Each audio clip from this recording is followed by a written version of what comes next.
Bonjour à tous et bienvenue sur Sciences Sport Endurance. Aujourd'hui, on se retrouve pour un nouvel épisode avec un nouvel invité. On a la chance d'accueillir Arnaud Manzanini qui pratique l'ultracycling, mais pas seulement. Il organise également des événements d'ultracycling. Bref, un passionné du cyclisme. Allez, on se retrouve tout de suite avec lui.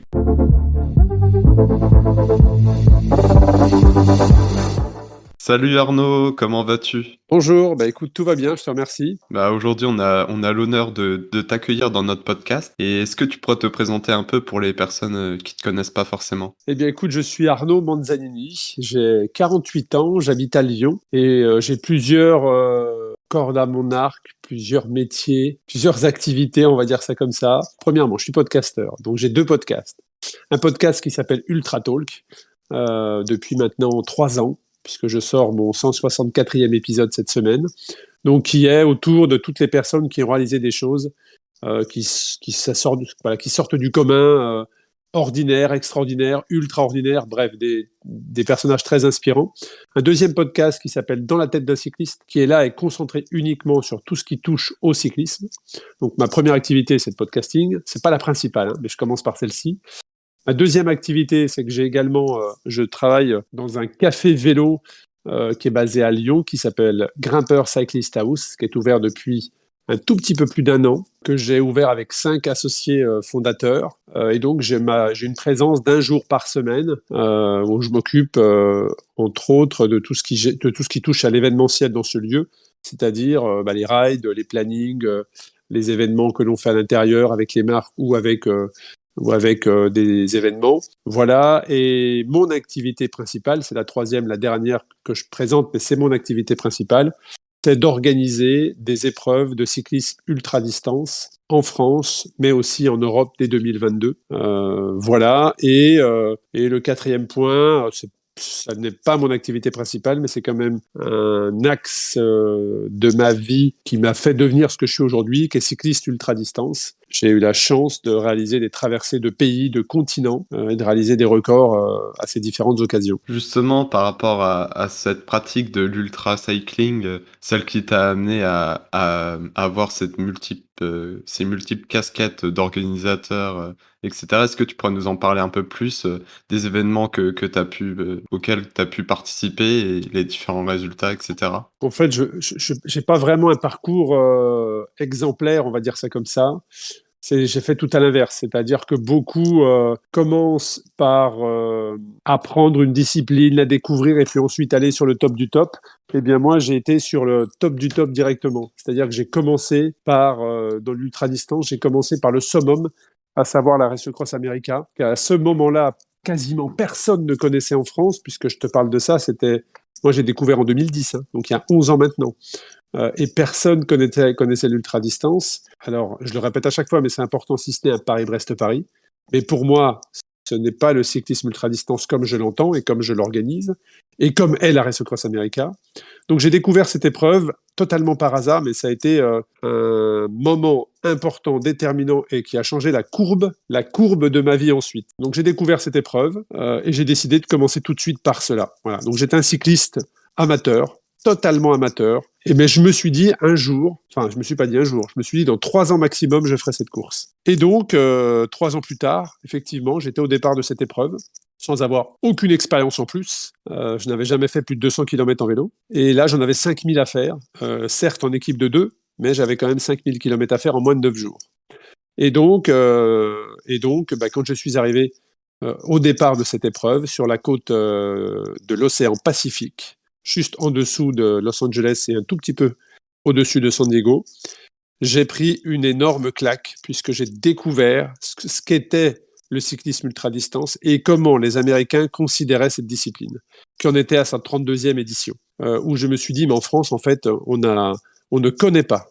On ne connaît pas ça, et pourtant c'est énorme, il y a de gros moyens qui sont mis en place. À ce moment-là, je n'avais aucune envie, aucune idée de l'importer en France. Donc je l'ai terminé en 2013. Et puis, quand tu termines cette épreuve en équipe, tu as 3 ans la possibilité pour y accéder en solo. Puisque cette épreuve, pour être au départ en solo, il faut avoir fait des qualifications. Et si tu l'as terminée en équipe, de 2, de 4 ou de 8, tu peux tu peux être qualifié pendant 3 ans à prétendre être au départ en solo.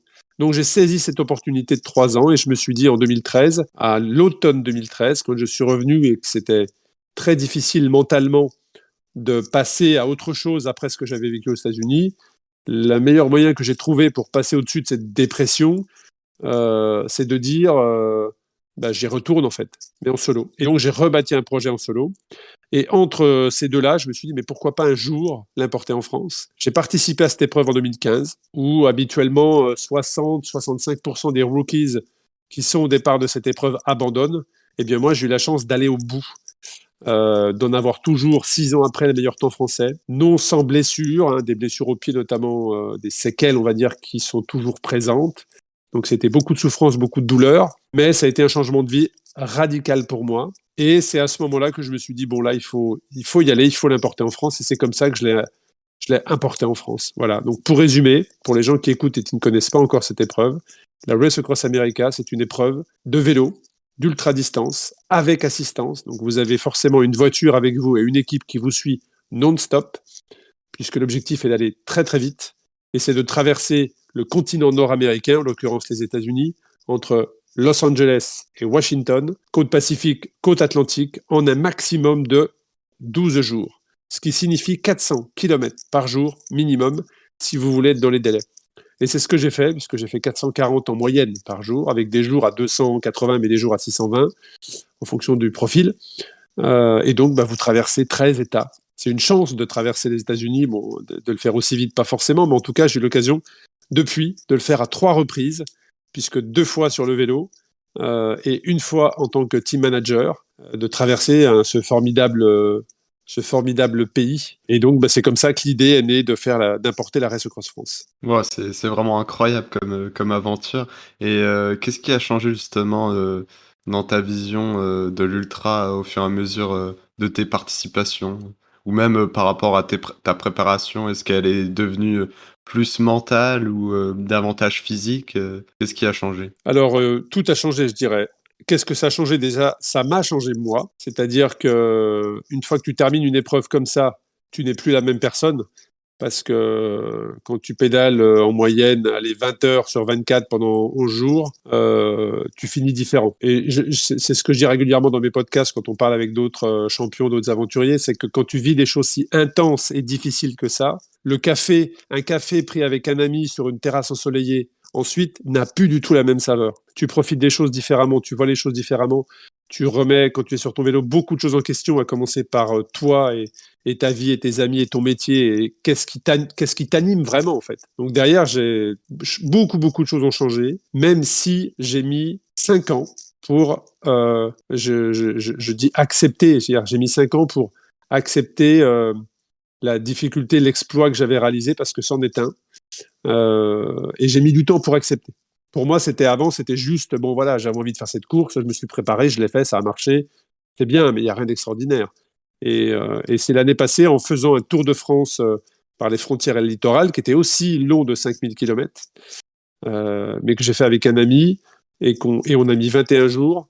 Et là, je me suis dit, mais attends, toi, Arnaud, tout seul, tu as mis 10 jours de moins. Waouh, chapeau. Et c'est là que j'ai vraiment accepté ce que j'avais fait. Donc ça a changé déjà beaucoup de choses en moi. Ensuite, ma préparation, c'est sûr que je ne l'aurais pas fait en 2013. Ma préparation de 2015, et ensuite, aurait été totalement différente. J'ai totalement changé mentalement, c'est-à-dire que quand tu es au départ d'une épreuve comme ça, il faut accepter la douleur.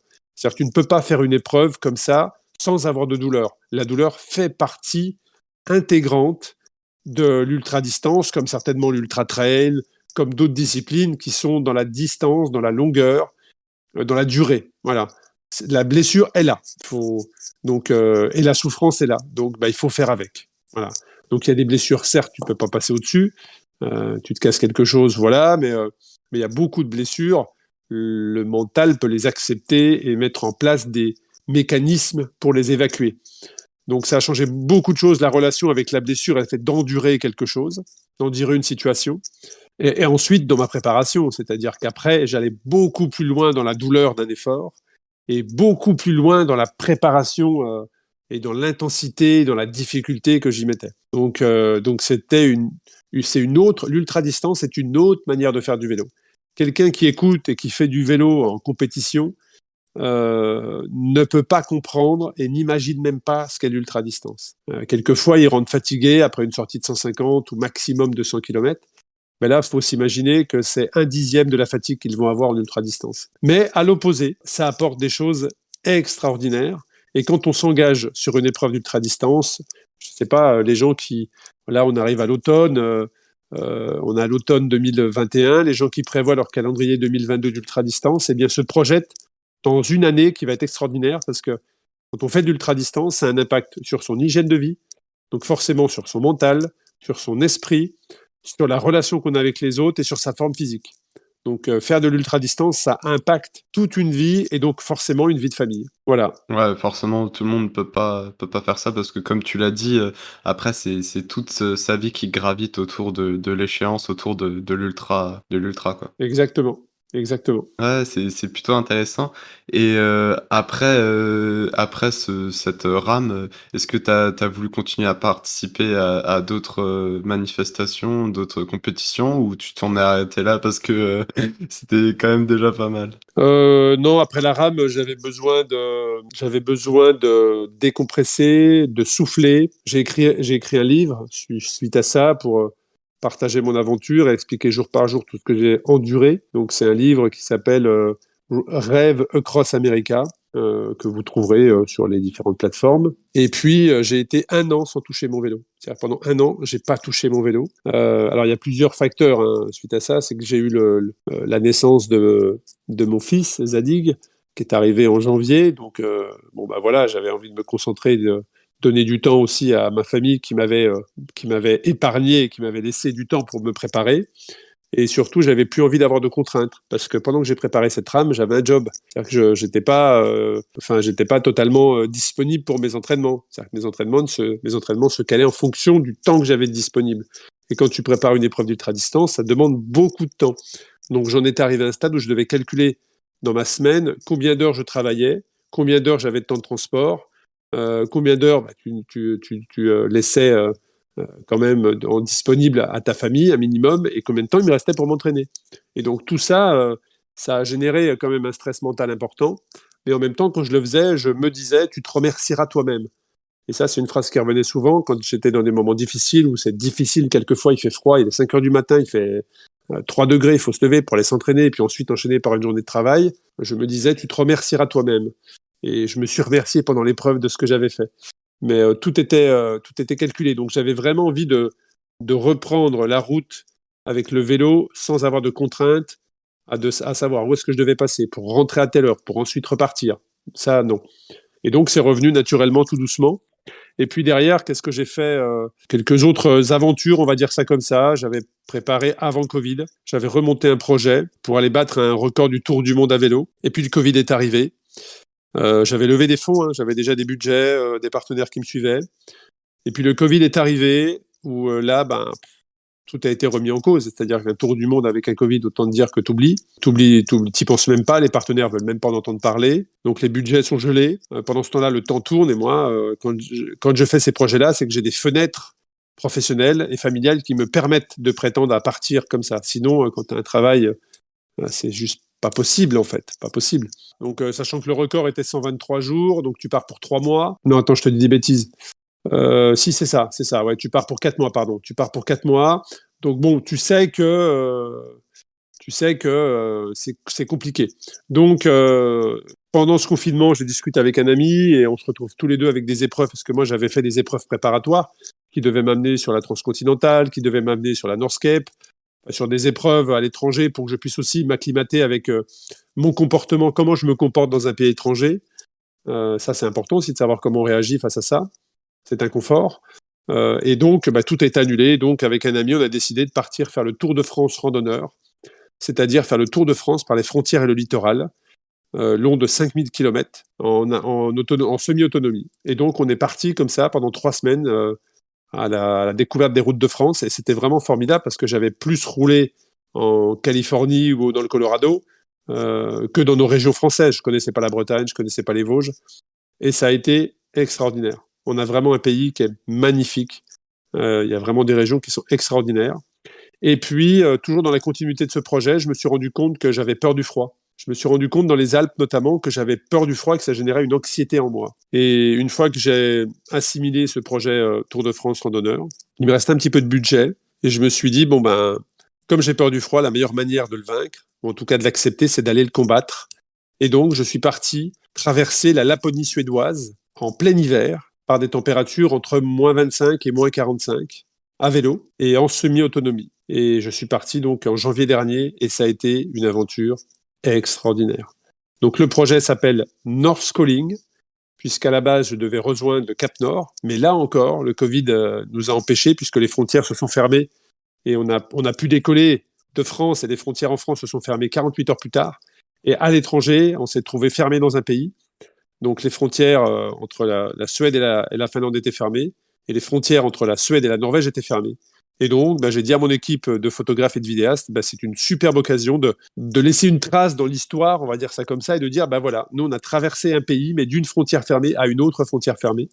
Et j'ai donc traversé la Laponie par des températures glaciales, avec la nuit qui était présente à 14h30, hein, à 2h30 de l'après-midi, il fait nuit. Et franchement, c'était un moment magnifique, magnifique et magique. Ouais, ça devait être incroyable et par rapport à la difficulté de la tâche, comment tu pourrais comparer ça par rapport à la rame ou la rafle et cetera? Est-ce que c'est vraiment plus dur, par rapport aux températures qui sont extrêmes? Alors en fait, les températures extrêmes, je les ai connues aux opposés, hein. C'est-à-dire que mon corps a subi 95 degrés d'écart de température, 95 degrés d'écart de température, puisque j'ai connu le 50 degrés dans le nord, dans le, dans le désert californien, et j'ai connu le moins 45 en Laponie suédoise. Et dans ces deux moments-là, mes sensations et mes émotions ont été identiques. Alors, j'ai pas connu l'instinct de survie que peuvent connaître les explorateurs qui sont tout seuls au pôle Nord ou au pôle Sud à des jours de distance et où personne ne peut accéder à eux. Mais j'ai connu cet instinct on va dire, cet instinct, je sais pas comment on peut l'appeler, c'est vraiment l'instant présent, on va dire ça comme ça. L'instinct de survie, certains l'appellent l'instinct de survie, mais en tout cas, j'ai ressenti ce moment où l'esprit se déconnecte totalement du physique, du corps, et se concentre sur l'essentiel. C'est-à-dire, est-ce qu'il fait froid? Est-ce que j'ai froid aux doigts? Est-ce que j'ai froid aux mains? Et à l'inverse, oh là, il fait trop chaud, il faut que je réduise ma vitesse. Est-ce que j'ai soif? Enfin, c'est vraiment un moment qui marque, qui est peut-être très court, mais qui marque. Mais en même temps, c'est quelque chose qui est tellement intense que ça, c'est quand même, on a quand même beaucoup de chance de pouvoir vivre ça. Et en tout cas, moi, ça m'a vraiment marqué l'intensité de cette journée à moins 45 et l'intensité de cette journée à 50 degrés. Quelque part, heureusement que je les ai vécus, parce que sinon, je ne saurais pas ce que ça génère, mais ça aurait été quelque part un manque de ne pas avoir vécu ça, quoi.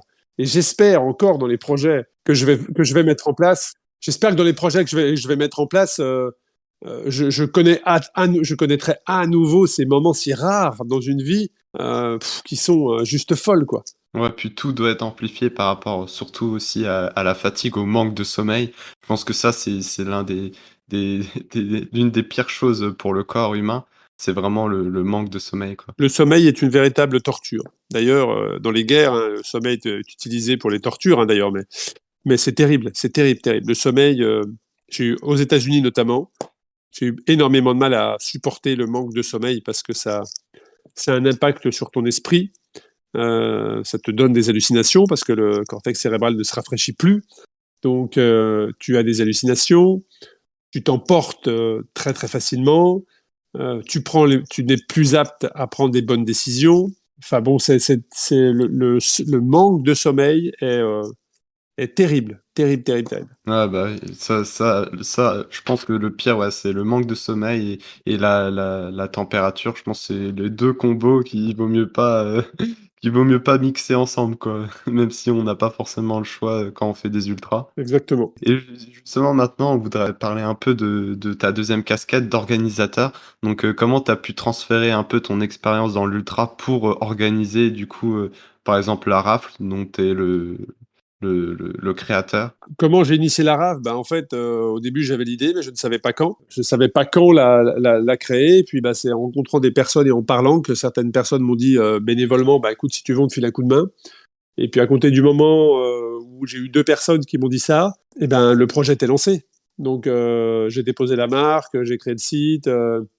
Et puis, on est parti comme ça, avec au total, la première année, 5 bénévoles. J'avais fait c'est moi qui ai fait le tracé, mais sans avoir précisément où on allait partir, d'où on allait arriver. Et puis, une fois que j'ai annoncé la course, j'ai vu que les spécialistes s'y intéressaient. Donc, première édition, 42 personnes, avec 5 bénévoles. Deuxième édition, 65 personnes, avec un petit peu plus de bénévoles. Troisième édition, 175 personnes, là aussi avec une équipe un peu plus conséquente. Et cette année, alors qu'on sort de la 4e édition, j'ai eu 870 inscrits. Donc on a fait x20 en 3 ans. Donc certes, l'équipe de bénévoles a aussi grossi, pas de manière aussi importante, mais j'avais une 60aine de bénévoles cette année étalés sur toute la France pendant 15 jours, ce qui est énorme. Et aujourd'hui, c'est une épreuve qui est connue, qui est installée et qui nous fait vivre à tous des moments incroyables. Ouais, justement, on a pu avoir la chance, d'avoir Sylvain Georges dans un ancien podcast qui nous parlait justement de son record sur la rafle avec, par contre pas en autonomie, mais, avec assistance, quoi. Quelle valeur tu as voulu transmettre par rapport à ta rafle? Est-ce qu'il y a des règles qui changent pour que tu mettes, les individus dans la situation que tu as envie qu'ils soient et où ils peuvent, avoir les mêmes sensations que tu as eues, enfin les mêmes, je sais pas trop comment le dire, mais Alors l'objectif de créer cette épreuve, à la base, c'était vraiment de dire, voilà, moi, je me souviens encore en t'en parlant des émotions que j'ai ressenties quand j'ai franchi la ligne d'arrivée, où je me suis dit, mais il faut absolument que je crée quelque chose, en l'occurrence en France, qui permette à tout le monde de pouvoir vivre ce que j'ai vécu. J'ai vécu tellement des choses incroyables, incroyables, indescriptibles, parce que d'ailleurs, quand tu en parles à d'autres personnes, les personnes qui ne l'ont pas vécu peuvent difficilement comprendre ce que tu as ressenti, ce que tu as vécu. Comme certains qui font des exploits, qui gravissent des montagnes, qui traversent des océans à la rame ou à la nage.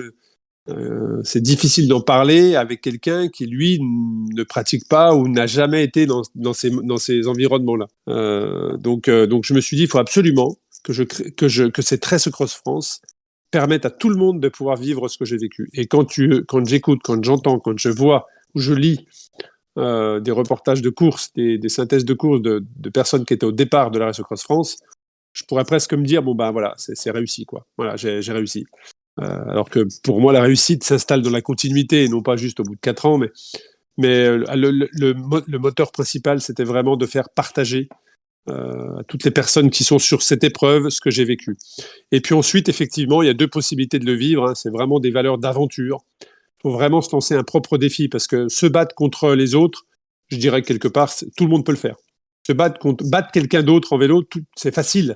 Tout le monde peut le faire. Mais se battre contre soi-même, c'est terrible parce que quand tu te lances dans l'ultra-distance, tu fais sauter tous les filtres et très rapidement, au bout de quelques heures, tu as un aperçu de qui tu es vraiment et au bout de quelques jours, tu sais qui tu es vraiment.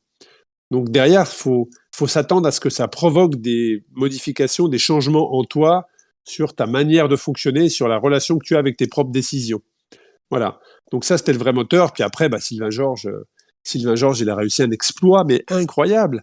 Je pense que j'espère qu'un jour la presse mesurera l'exploit que réalisent ces cyclistes à traverser la France sur un parcours long de 2500 km en moins de 4 jours et 23 heures pour Sylvain Georges.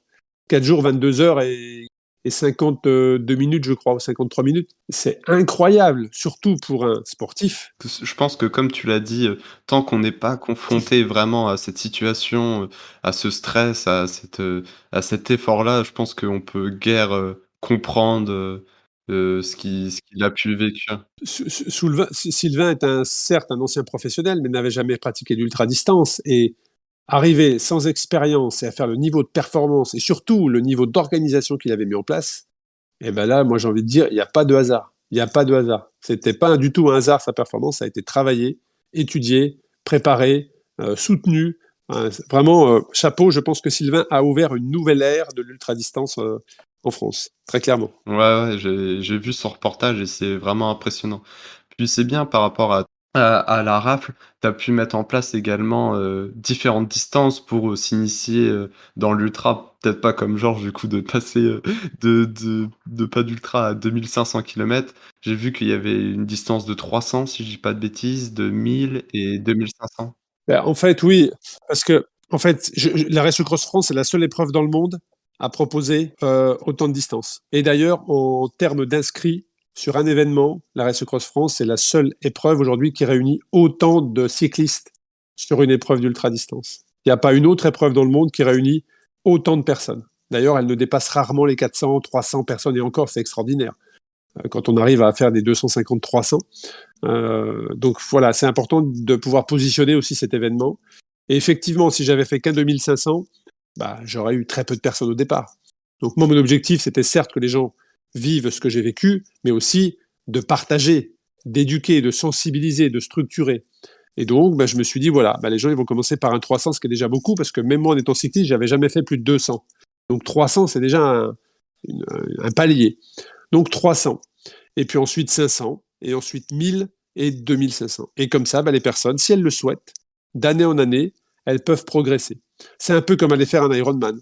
Aujourd'hui, les gens qui vont faire un Ironman ne se lancent pas tout de suite sur les distances, commencent par différents formats. C'est un peu comme aller faire l'UTMB. Bah, aujourd'hui, l'UTMB, tu te lances pas tout de suite sur l'UTMB. Tu as des paliers à franchir. Bah, la Race Cross France, c'est pareil.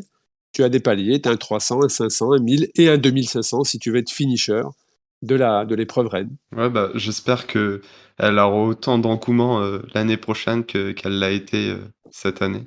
Et par rapport à tes prochains, projets, quels sont tes prochains projets? Alors, les prochains projets, alors, si on revient sur mes différentes activités, donc j'ai toujours Grimpeur Cyclist House, que l'on espère un jour développer dans d'autres villes, voire pays. Sur le podcast, je suis en discussion pour lancer un troisième podcast vidéo, cette fois-ci filmé. Donc ça, c'est quelque chose qui m'excite énormément parce que le podcasting me permet de faire des rencontres incroyables et de discuter avec des champions que je n'aurais jamais eu la possibilité d'avoir accès.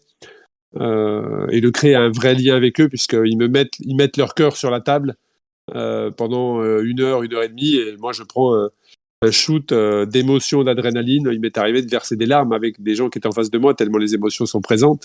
Donc j'espère qu'un jour le podcast sera une de mes activités principales, vraiment, parce que c'est quelque chose qui m'enthousiasme énormément. Et puis, bah, la Race Cross France, en tout cas, organiser des épreuves d'ultra-distance se développe énormément, puisque la Race Cross France, et comme je l'ai dit depuis que j'ai lancé la Race Cross France, ce n'est que la première épreuve, la première pierre de tout un projet.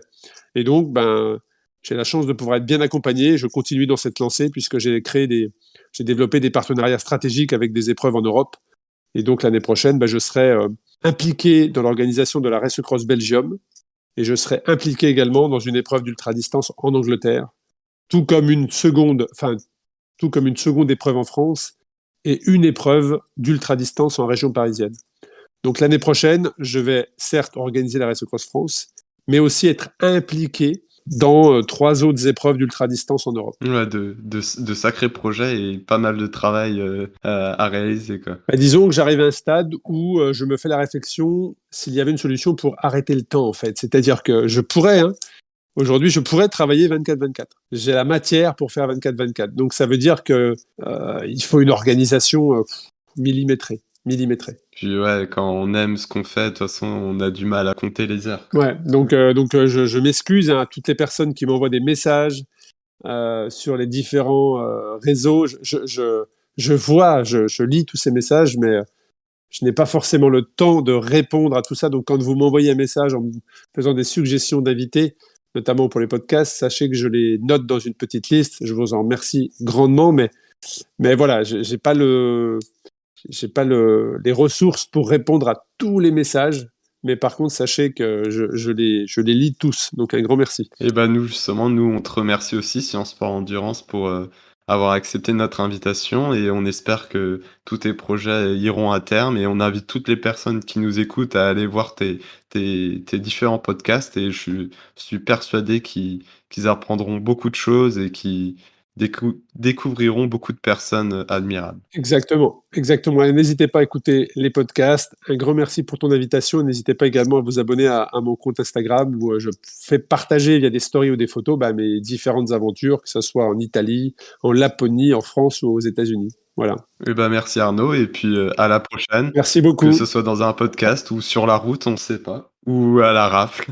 Eh bien, avec grand plaisir. En tout cas, rendez-vous pour la Race Cross France 2022. Départ le 18 jusqu'au 28 et nous allons communiquer dans quelques jours les lieux de départ et les lieux d'arrivée. Voilà. Donc, en tout cas, ça va être une belle épreuve qu'on attend avec impatience. Ouais, bah super. Allez, salut! Merci beaucoup. Merci aussi à tous ceux qui nous ont écoutés. Je vous rappelle que vous pouvez retrouver tous nos podcasts sur Apple Podcasts et Spotify et en vidéo sur YouTube et Instagram. Et pour les infographies sur les sciences du sport, c'est sur Instagram que ça se passe. Allez, salut et entraînez-vous!